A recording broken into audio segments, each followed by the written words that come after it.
Shabbat Shalom, you out there in TV land. Welcome back to Beit Shalom. We're going to begin with our Torah service in just 1 second. I'm going to call Rabbi Herb up to conduct our Torah service.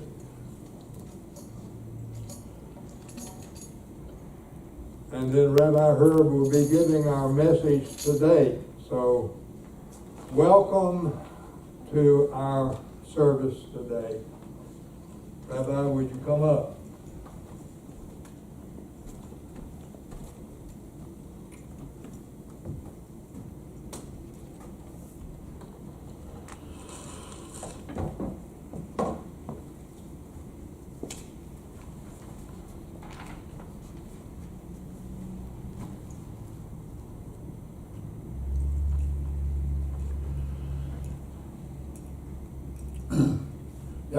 Ya'amod Daniel ben Abraham la Torah, Ya'amod Ivri ben Abraham la Torah. Arise Daniel and Ivri for the service of the Torah. Kavod.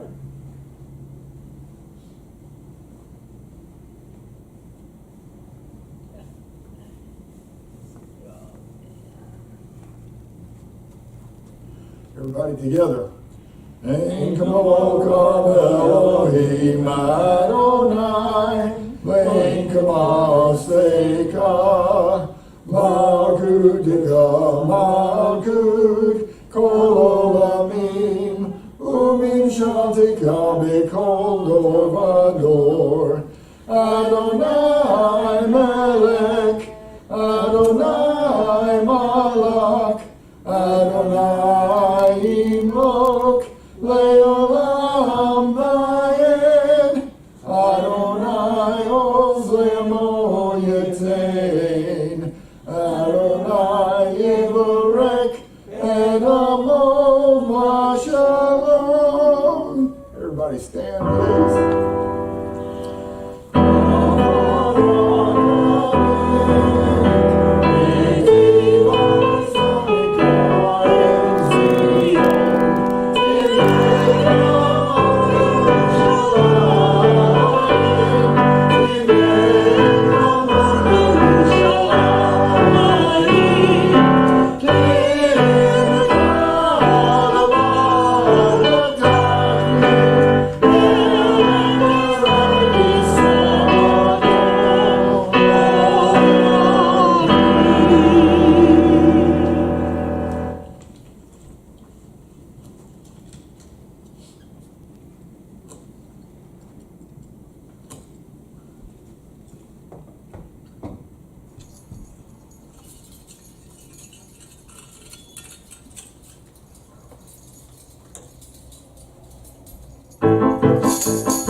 Ya'amod Daniel ben Abraham la Torah. Arise, Daniel, son of Abraham, for the reading of the Torah. You may be seated. You may be seated, everybody.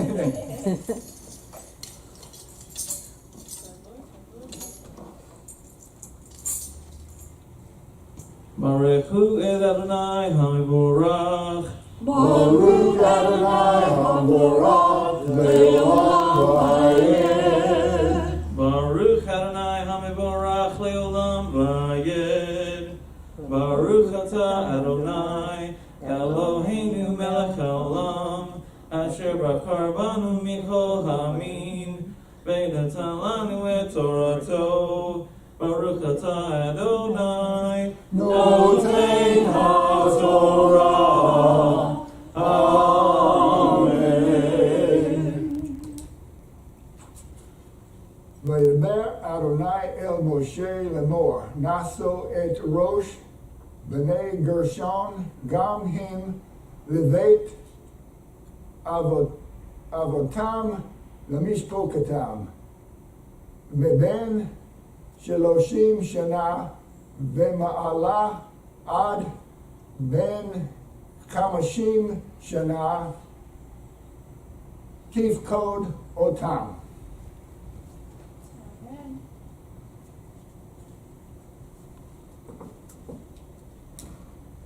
Reading from Numbers 5, verses 5 through 10, the TLV. Adonai spoke to Moses, saying, Say to Bnei Israel, whenever a man or a woman commits any sins against any person, thus breaking faith with Adonai, that soul bears guilt. That person is to confess the sin he has committed, make full restitution for his wrong, add 1/5 to it, and give it to the one he wronged. But if that person has no close relative to whom to pay the restitution belongs to Adonai. It is to be given to the Kohen along with the ram of atonement with which he is to make atonement for him. Every contribution from all the sacred things that Bnei Israel brings to the Kohen will belong to him. Each one's sacred holy gifts are his own, but whatever each man gives to the Kohen belongs to that Kohen. Amen. Baruch atah Adonai Eloheinu melech haolam asher natan lanu Torah limed v'chayei olam nata beituchenu. Baruch atah Adonai Noten HaTorah. Amen.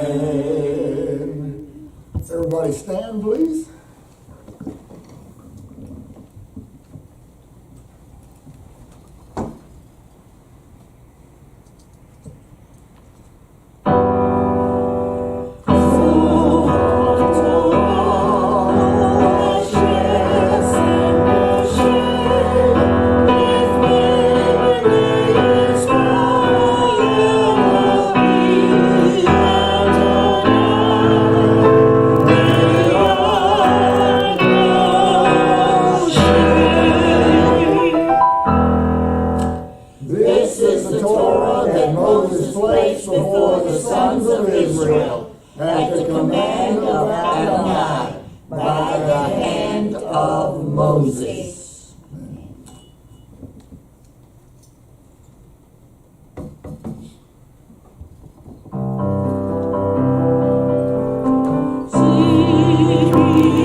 Ya'amod Leah Bat Sarah La Haftarah. Arise, Leah, daughter of Sarah, for the reading of the Haftarah.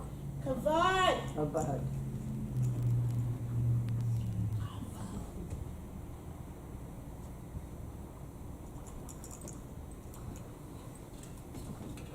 Blessed are you, Adonai our God, King of the universe, who chose good prophets, delighting in their words which were spoken truthfully.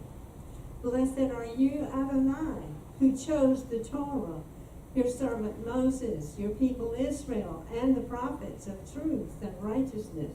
Amen. Judges 13, verses 15 through 25. Then Manoah said to the angel of Adonai, please, let us detain you so that we may prepare a young goat for you. But the angel of Adonai said to Manoah, if you could detain me, I would not eat your food. But if you present a burnt offering, then offer it to Adonai. For Manoah did not realize that he was the angel of Adonai. Then Manoah asked the angel of Adonai, what is your name? So that when your words come to pass, we may honor you.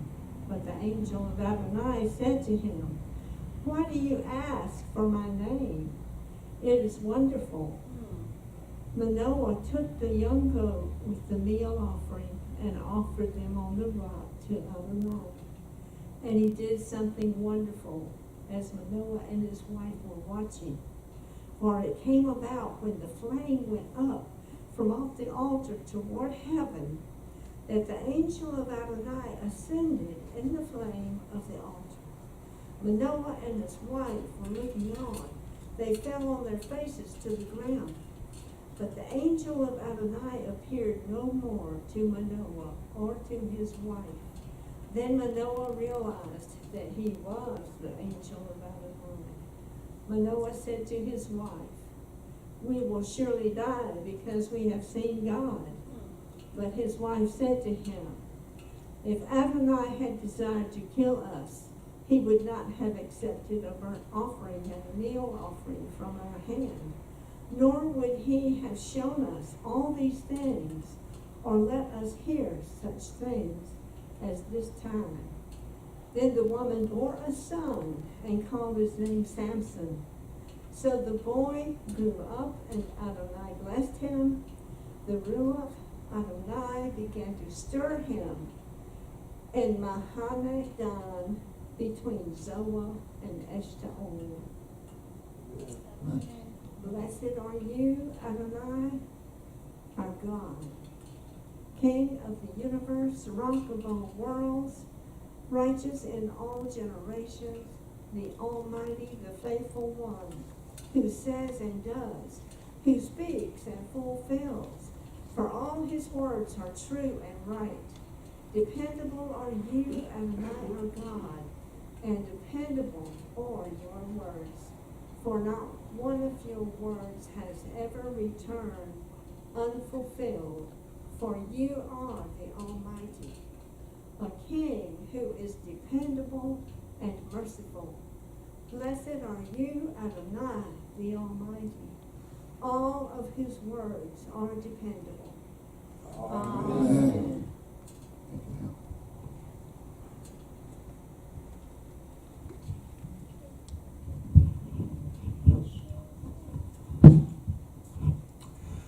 Ya'amod Miriam Bat Sarah La Ketuvim Shlikim. Arise, Miriam, for the reading of the Ketuvim Shlikim. God.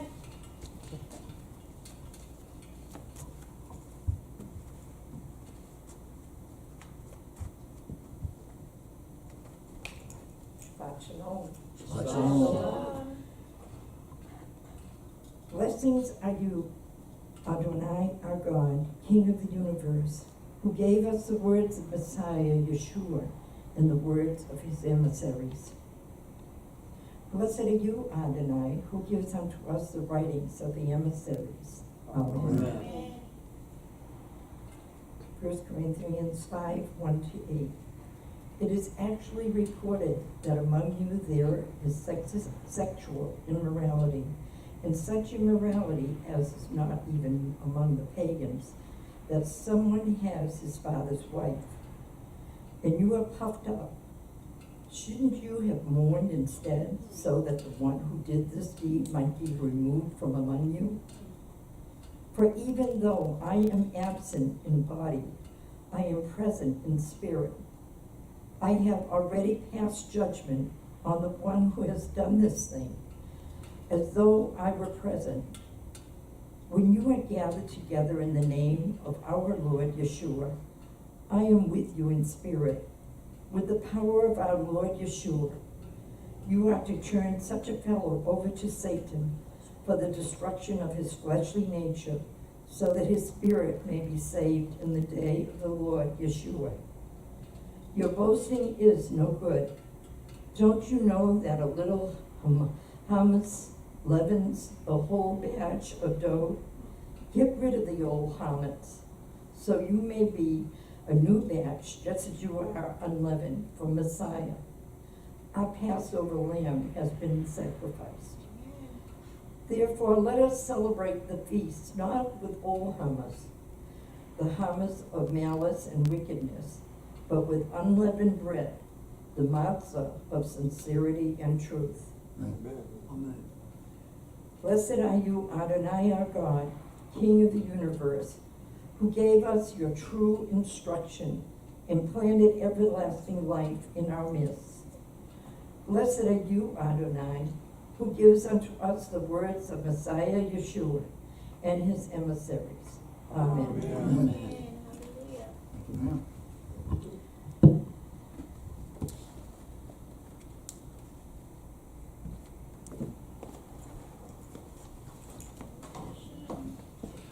Everybody stand, please.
Wisdom is a tree of life to those who hold fast to her, and all who uphold her are blessed. Her ways are of pleasantness, and all her paths are peace.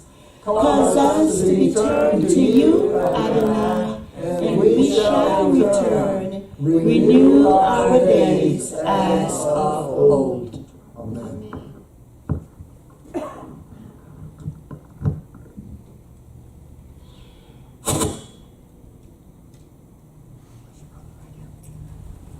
You may be seated.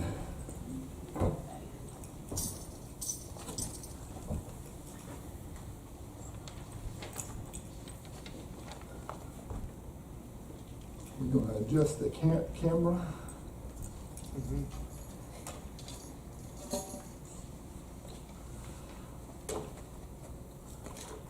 Well, Danny is adjusting. Whoop, wrong direction. Well, Danny is adjusting the camera. I know what you're thinking. You say, who is that masked man? Kimo Sabi. Kimo Sabi. That's me. And for all you youngsters out there, that's the reference to the Lone Ranger in Tonto.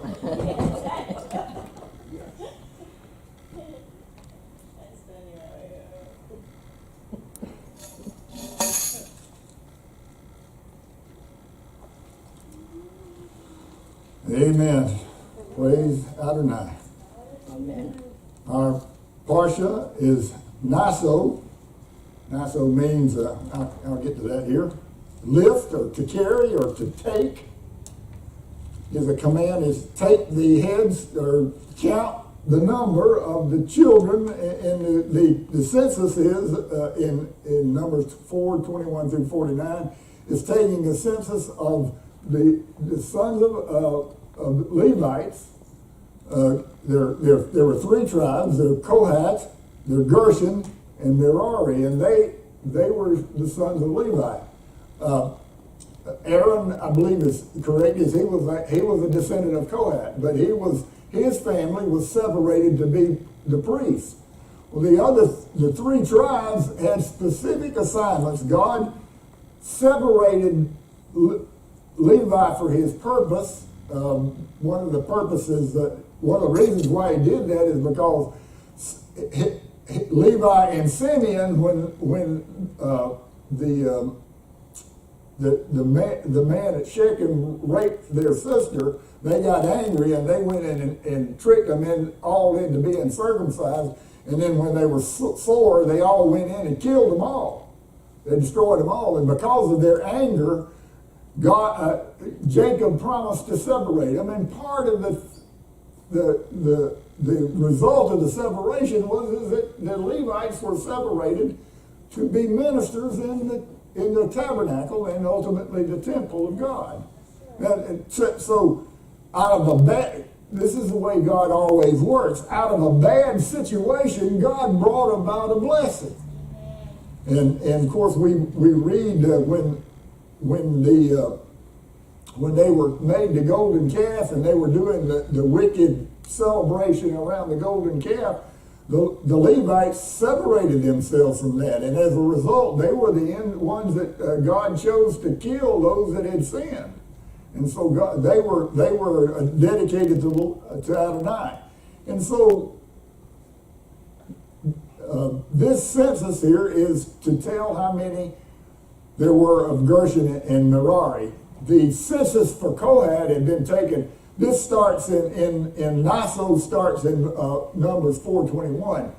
The census for Kohath had been in Numbers 4:1, which was earlier in the same chapter there. In Numbers 5:1 through 4, it talks about separating those who had Sararat, an issue of blood, or those who were contaminated, and that was a typo. I don't think you spelled dead like that. But those people that had been contaminated, they went on the outside of they went outside the camp so that they wouldn't contaminate the camp. That was part of the way they dealt with these things, and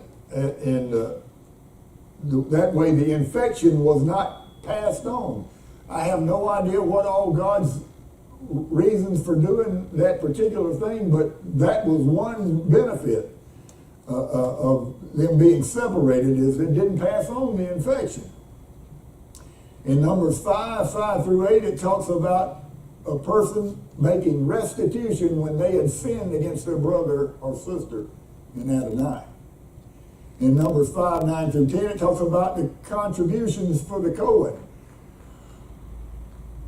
You had assigned offerings that you were commanded to give. You had the tithe, you had the first fruits, and other offerings that you could bring. You had offerings for burnt offerings and sin offerings when you had sinned or something.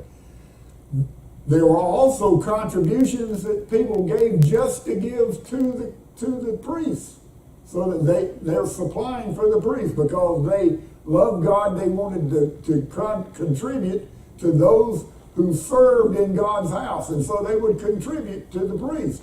And it talks about those contributions for the Kohen in that. and how that they belonged to the Torah. And that was how they fed their families and how they ministered. One of the things I was looking into, the different types of things that were offered on the altar.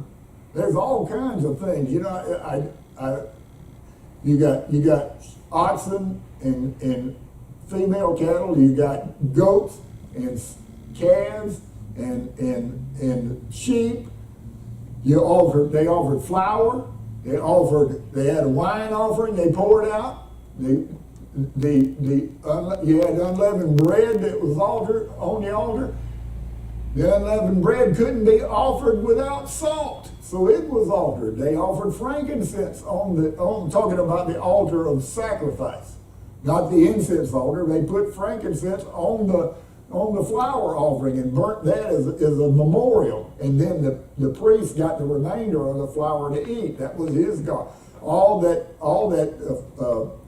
meat, what the King James calls the meat offering, all the bread offering was given to the priest to eat, except for the handful for the memorial that was burned on the altar. And so you got all these things that are, so that contribution, a number of those things were given to the priest. Well, they also had special offerings that people would give just because they love Adonai and they wanted to support those that ministered.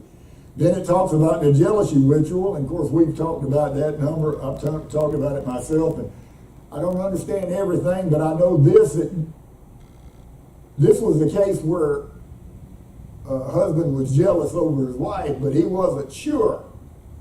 And essentially what it was is they were brought to the temple, and God made the judgment directly. Whatever the result was, it was God's judgment. It's just like one of the things that it talks about the priest having Urim and Thummim in the breastplate, and they used Urim and Thummim to make decisions over things to try to gain the will of God when they didn't know what God's will was, or to make a choice between two things. You may have, like if you like distributing the land among the tribes of Israel.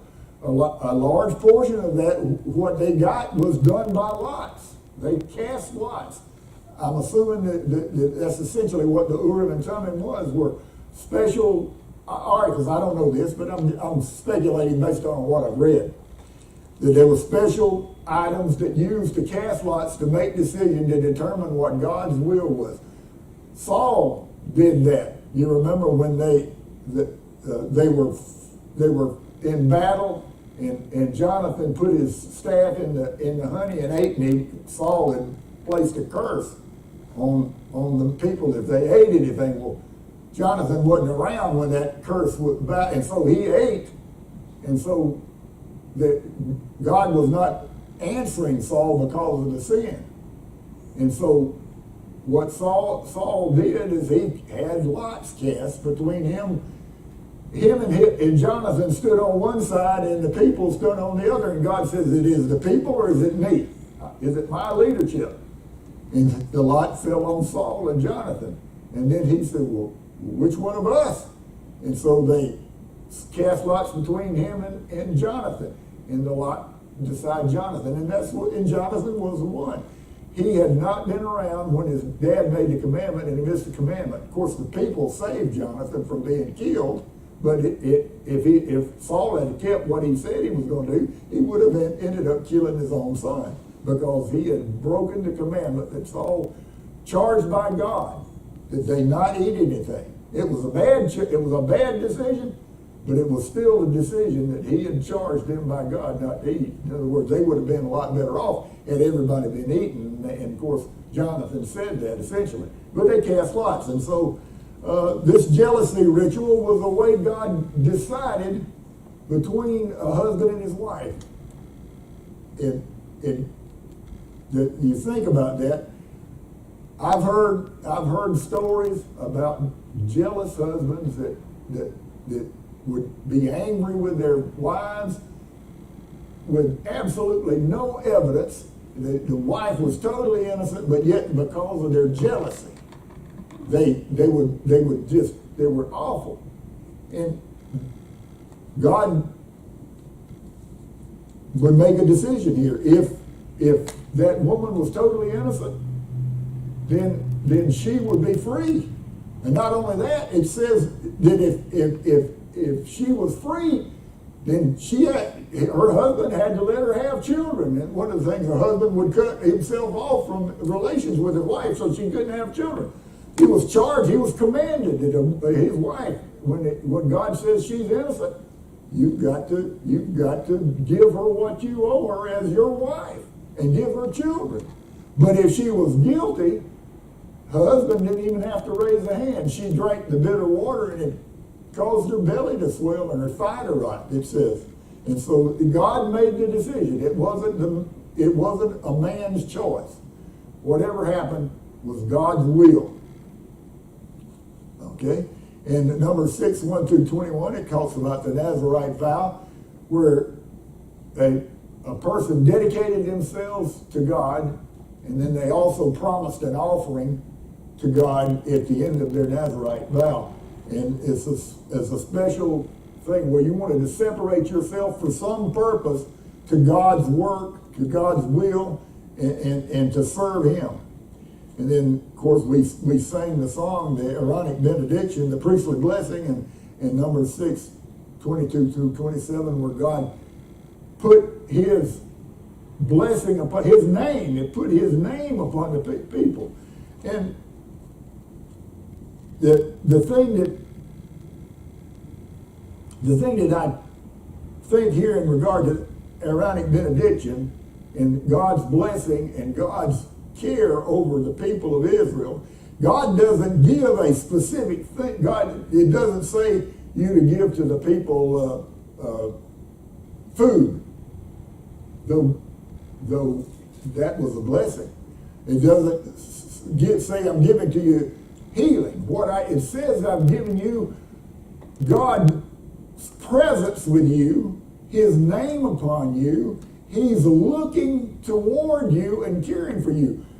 God is eternal and everywhere. And if His face is toward us with blessing, then we have all that we need. He supplies the need.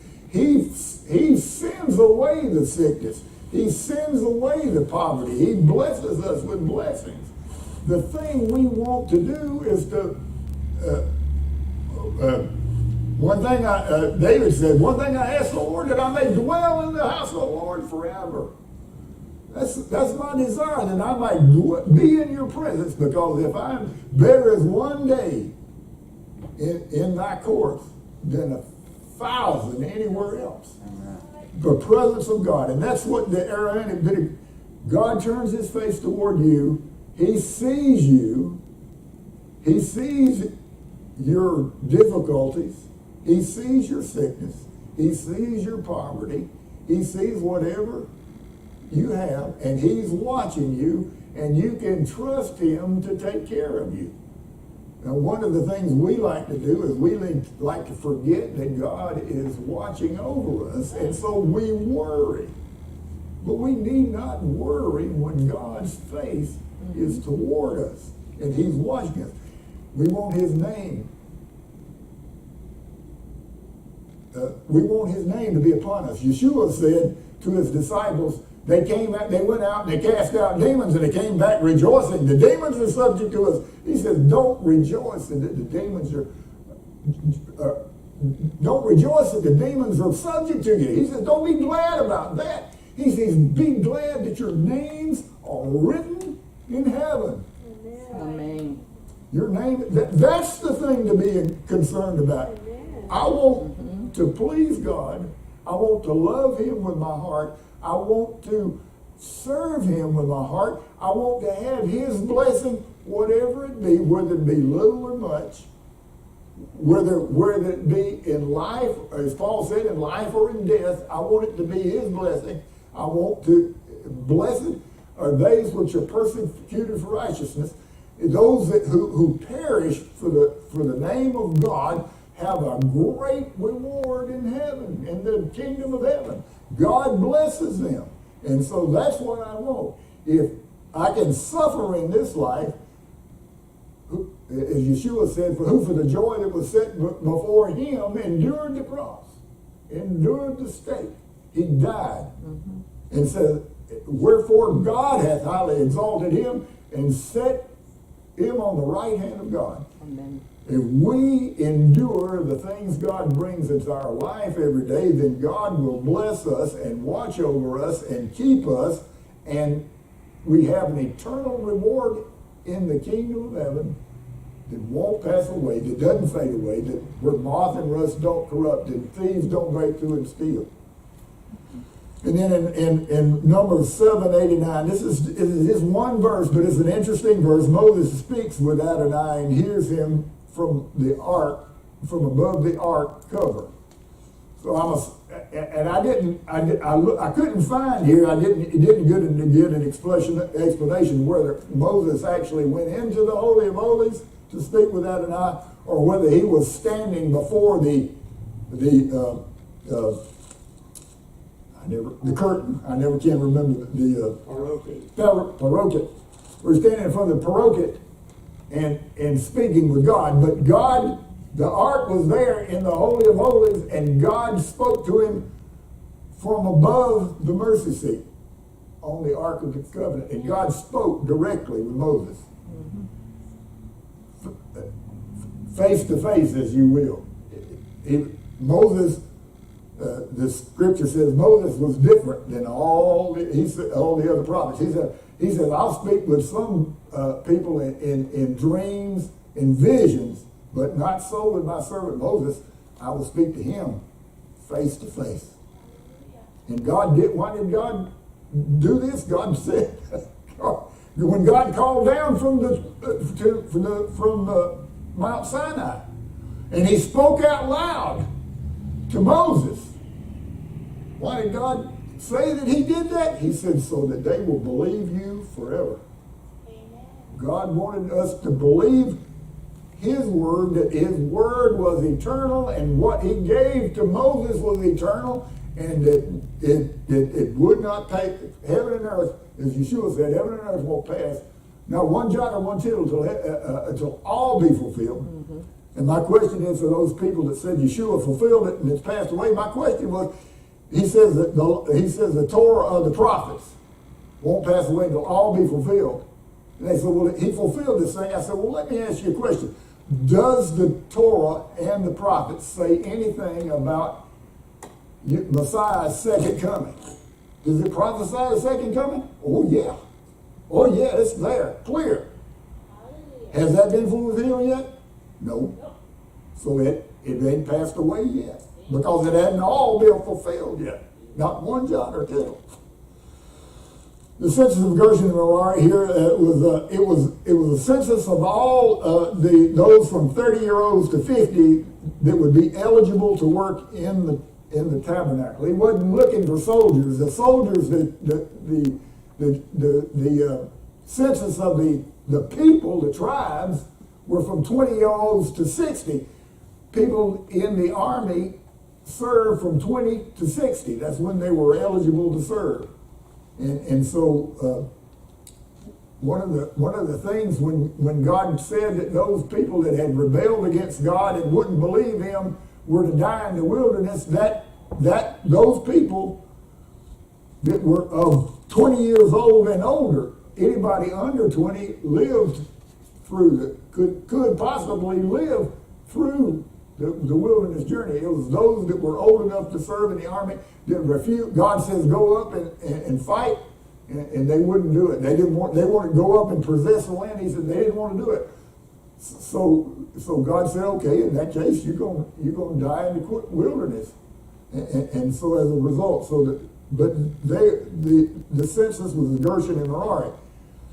It was not to count for the warriors, and different than the age of the people. The census of Gershon and Merari they had special assignments. Gershon carried the tent, the curtains, and the coverings of the tabernacle and the courtyard.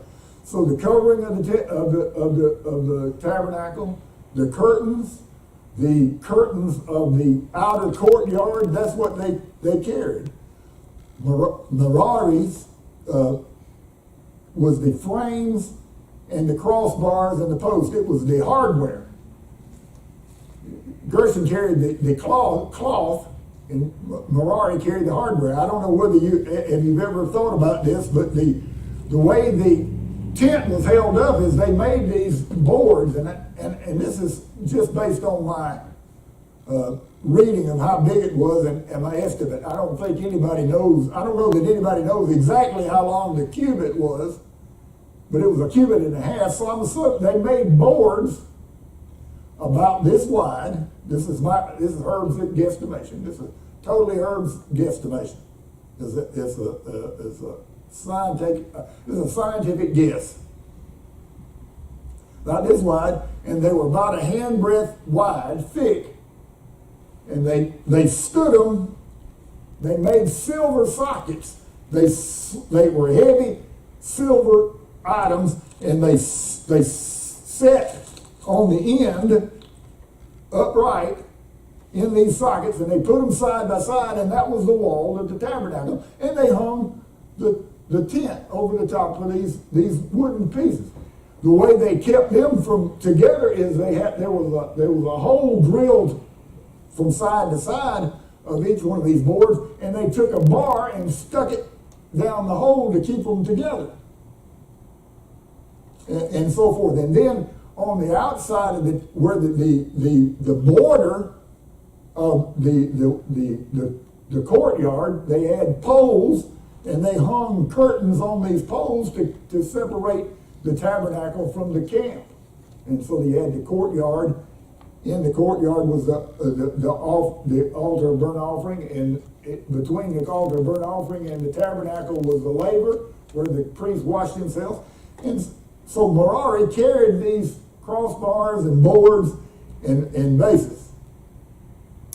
The census for Kohath, which was this other tribe, was in chapter 4 in the previous parsha. And they were to carry the most holy things, the arks, the tables, the table of the presence, the menorah, the incense, the altar, and the altar of burnt offering, and the utensils. That's what they carried. All the furniture and utensils and instruments they carried. That's what Kohath carried. When they, in taking down the tabernacle where it talks about Kohath, in Numbers 4:1-3, it says Aaron and his son were to take down the paraket. I'm not sure I have that spelled right, but the curtain, the covering. They took down the curtain that divided the holy place from the Holy of Holies, and the ark was in the Holy of Holies. They took down that curtain. This is Aaron and his sons, and they covered the ark. They covered all the other instruments with their coverings. They took the pots and pans and basins and spoons and meat hooks, and they put them in bags to cover them up, and they hung them on a carrying rack. And then after they had covered them up, the sons of Kohath came in and carried them when they made the procession going from one place to the other. Now, one of the things it says very clearly, here in Numbers 4:19-20, it says, "Do this for them that they may live and not die whenever they approach the most holy items." He's saying this concerning the sons of Kohath. He says, "Do this so they don't die. Aaron and his sons are to go into the sanctuary and assign each man his job and responsibility, but the Kohaths are not to go in and look on what is holy, not even momentarily, or they will die." In other words, they didn't even go into the tabernacle until Aaron and his sons had covered everything. They could not look on those items not even for a moment. But they had to, but their assignment was to carry these things. This is what got King David in trouble. When Uzzah was struck dead, he reached out his hand to steady the ark, and God struck him dead because he put his hands out to catch the ark.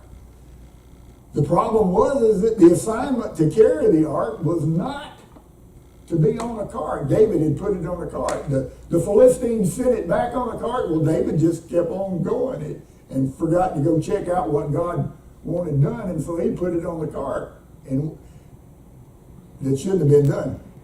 The sons of Kohath were to be assigned to carry. That was their job. And of course, when he finally decided that God's wrath about that was done and that he had been blessing the household of Obed-Edom where he had set the ark, he decided to bring it up to Jerusalem. He made a separate tent to put the ark in, and he was carrying it up. And so he got the sons of Kohath together. They picked it up. They started marching. They marched 6 steps and stopped. And then David offered just buku offering to Adonai before they took another step, because he realized that it was to be obedient, to follow God's instruction was important.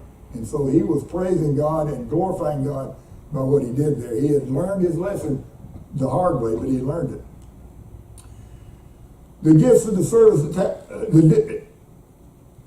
in chapter 7, it talks about the gifts of the princes that gave toward the service of the tabernacle. There were 12 oxen and 6 carts, 1 ox for each prince, and 1 cart for 2 princes.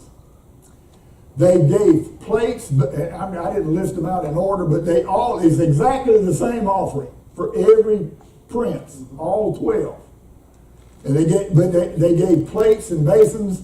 They gave flour and oil. They gave ladles and incense, bulls, goats, oxen, rams, goats, and lambs. This was all for the service of the tabernacle, for the regular service. Now, individuals who came to the tabernacle would offer separate offerings, but this was for the regular service of the tabernacle. It says in Chronicles, I'm pretty sure it's in Chronicles, where it talks about the prince, the head prince, King David, one of his jobs when they offered the daily sacrifice, one lamb in the morning and evening, and then 2 on Shabbat, and those regular sacrifices, his responsibility was to supply those sacrifices. The prince supplied the daily sacrifice. The service here, the princes were responsible to supply the service here, and this is what it's talking about.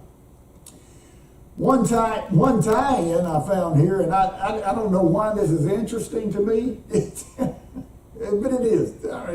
It's something that struck me. And maybe perhaps you'll come up with something else here. It says the tie-in to the assignments of Gershon and Merari. Okay, Gershon, they had 12 oxen and 6 carts. In other words, 2 oxen pulled each cart. Gershon got 4 oxen and 2 carts, and Merari got 8 oxen and 4 carts. And of course the question is, why the difference? Well, because Gershon's probably a couple of reasons. Gershon was responsible for the cloth things, the coverings, the tents, the curtains. Those could be folded. Not to mention they probably weren't as heavy as the things that Merari had. So they only got 2. All they needed for their service were 2 carts. Merari got 8 carts and 8 oxen and 4 carts. His stuff, he had those heavy boards. He had all the rods and everything. He had the poles. Not to mention the fact, can you imagine if you had a board, and of course I said that the boards were like this wide and about a handbreadth thick. Well, they were a good bit taller than I could reach. So they were pretty heavy. But the thing is that they made silver sockets for them to sit in. The way they kept them sitting up was silver things. Can you imagine how heavy a silver thing would be to keep a board that's taller than I am standing up straight? Those things were heavy. And then the sockets for the courtyard, poles in the courtyard, those were made out of bronze. So they were heavy. And so and Merari needed extra carrying power for the heavy things they had to take care of. Kohath did not get a car. Why? Anybody got any? You think in your mind, why did the children of Kohath did not get a car? Of course, I don't know. It doesn't say that here, but somewhere else, I'm pretty sure it says it is. The reason why was because Kohath had to carry it themselves. They had to be physically carried. They had the Ark of the Covenant and the altar of incense and the menorah and the table of showbread and the altar and the laver. They all had poles that went through rings on the side of them. The children of Kohath came in and they picked them up by the poles. They never touched the items. They only touched the carrying poles. They never touched the ark or the covering or anything. They only touched carrying poles. But they had to carry them by their own strength. They couldn't put them on a cart. Like I say, David got in trouble about that. And so that's the reason why Kohath did not. This was a special assignment. And not that the children of Kohath were better necessarily than their brothers, but they had a special assignment, just like Levites were separated for the service of God. For more than one reason, for wisdom beyond our imagination, that God separated them.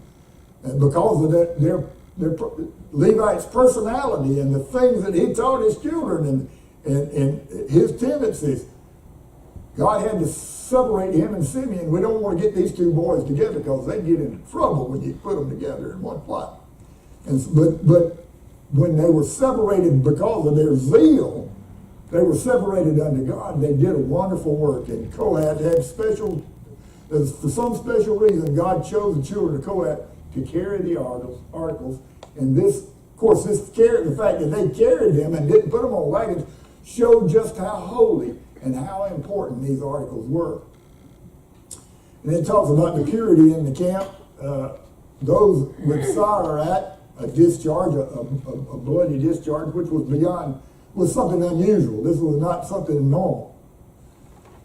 Somebody was sick and had some kind of disease, or somebody that was contaminated by a dead body. I got dead right here, and they were to go outside the camp to be separated. I said, perhaps we could learn something here with COVID-19. One of the things we've been doing is we've been making everybody that's well separated instead of separating those that are sick. I don't know how that could apply necessarily. I'm just pointing that out as a curiosity in my mind. It says that in actual, and in Paul, I chose this particular scripture because of that purity in the camp. And Paul is talking about it in 1 Corinthians chapter 5, verse 1 to 8. It is actually reported among you that there is sexual immorality and such immorality as not even among the pagans, that one would have his father's wife, and you are puffed up and should not have, and shouldn't you have mourned instead?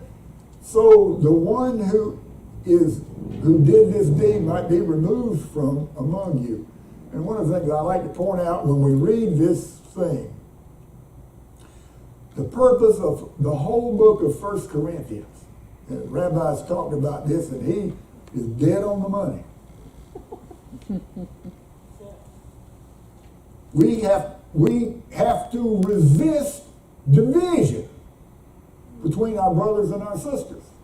The reason why they had this problem is because they were divided. But Paul opens up 1 Corinthians, he says, the first thing that I hear is that there are divisions among you. Some say, I am of Paul, I am of Apollos, I am of Cephas. Some of you say, I am of Messiah. He says, is Messiah divided? The reason why they had divisions, they were puffed up, I'm on the right side of this camp, and so they didn't deal with the sin in the camp. They didn't separate the sin. Their vanity was taking precedent instead of obedience to God, instead of being pure before God and doing those things that are right before Him, avoiding sin and showing that Yeshua had delivered them from sin. He said, you've been puffed up. You've been proud over these things. Just look at that wicked man over there. Instead of saying, oh, this is terrible. And of course, I would say this in regard to the events in America these days. Where they're the wickedest, we ought to say, this is terrible. Mm-hmm. One of the verses that come to my mind that I have learned to appreciate more and more is out of the Torah, where it says, justice shall you pursue. We must pursue justice. That's what we must pursue. And now I will say this, that justice is not, this is one of my sayings, justice is not a comparative science. If you do something wrong and you get away with it, that doesn't mean that if I did something wrong and got punished for it, that was unjust what happened to me. If I did something wrong and got punished, I got to just deal with my punishment. And of course, one of the things we have to say, if we believe in God at all, is that even though you in this present world got away with being punished by the authorities for your sin, God sees, God knows, and you will answer. There is no escape. Justice ultimately in God's eyes will come to pass. There is no escape from God's justice. That's the reason why we have to sue, we have to ask, we have to plead, we have to humble ourselves before God and plead for mercy. Because if we don't receive mercy through His offering of His own Son to redeem us, then we will ultimately receive His absolute justice, which is not something we want to face. For even if I am absent in the body, I am present in the spirit. I have already passed judgment on the one who has done this thing, as though I were present. When you are gathered together in the name of our Lord Yeshua, I am with you in spirit. With the power of the Lord Yeshua, you are to turn such a fellow over to Satan for the destruction of his fleshly nature, so that his spirit might be saved in the day of the Lord Yeshua. A couple of things here. Paul says here, he says, I have already. He says, I'm with you in spirit. I hear this going on. And he says, I'm with you in spirit. And he says, I want to tell you that I have already passed judgment.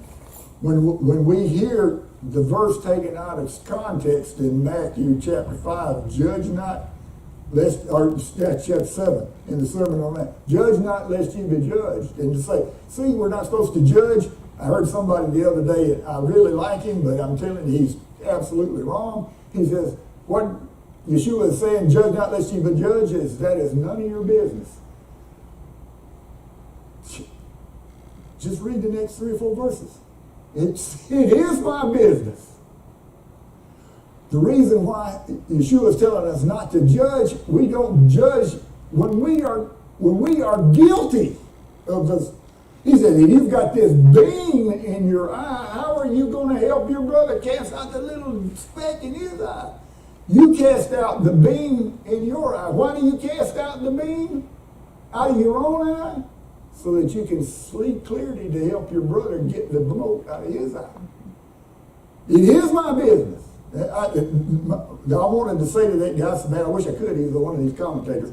I want to say that man, he says, you sound like Cain, and I'm my brother's keeper.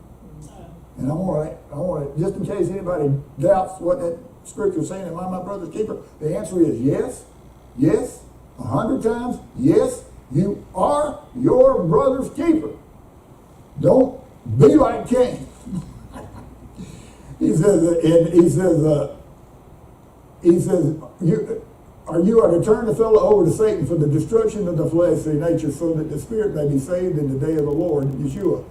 Your boasting is not good. Don't you know that a little chametz leavens the whole batch of dough? Get rid of the old chametz so that you may be a new batch, just as you are unleavened for Messiah. Our Passover lamb has been sacrificed. Therefore, let us celebrate the feast not with the old chametz, the chametz of malice and wickedness, but with the unleavened bread, the matzah of sincerity and truth.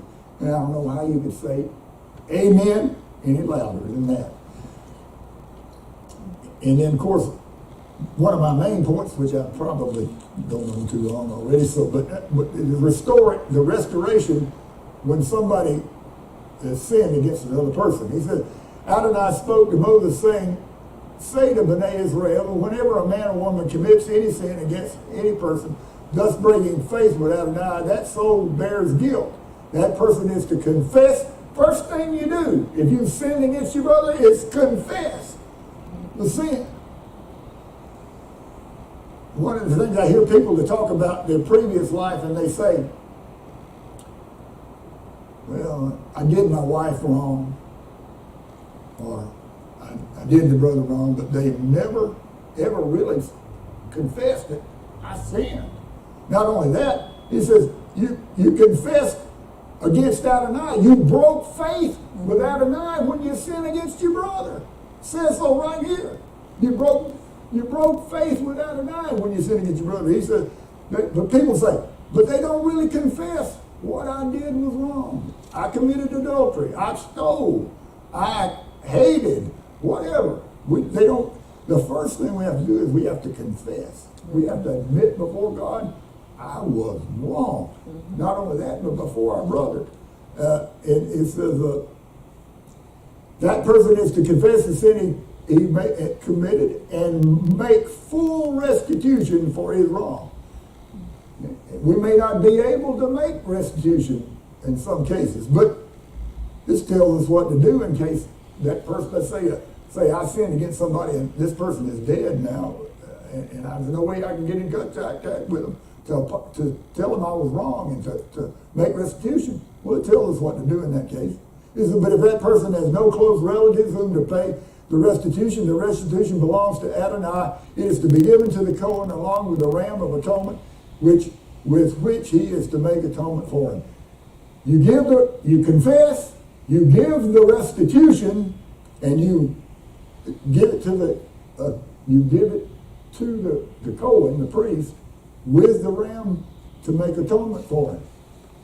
And of course, I'm not going to read this, but this is where it talks about where somebody says, could you keep this for me and watch over it for me because I'm not going to be around home so I can watch it. And then you took it and stole it or sold it and took the money.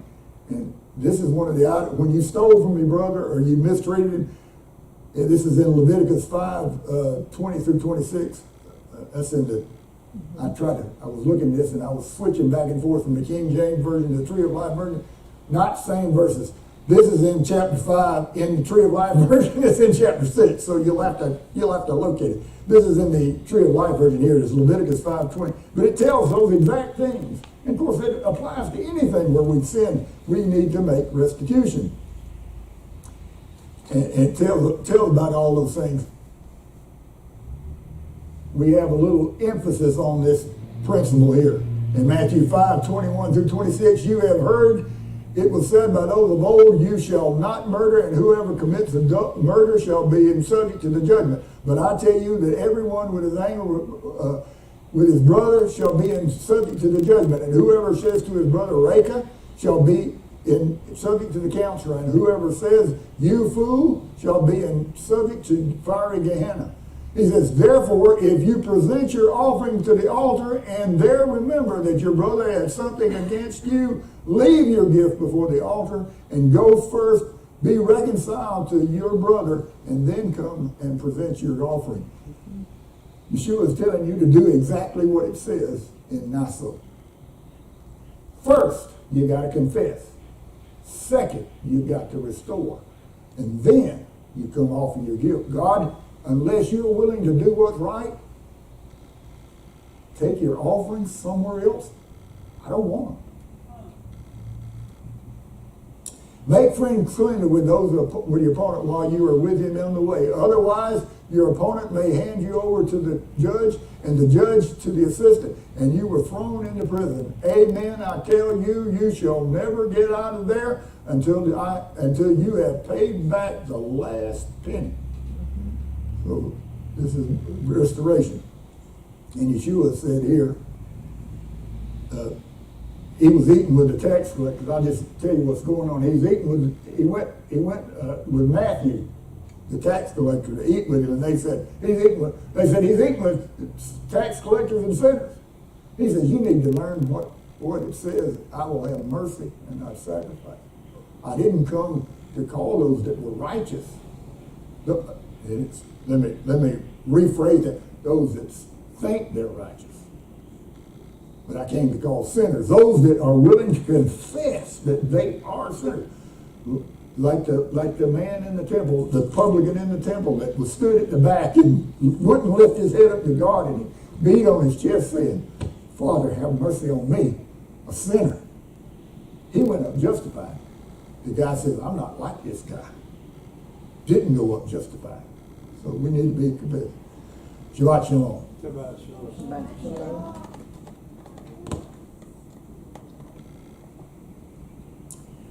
Everybody stand for the Birkat HaKohanim.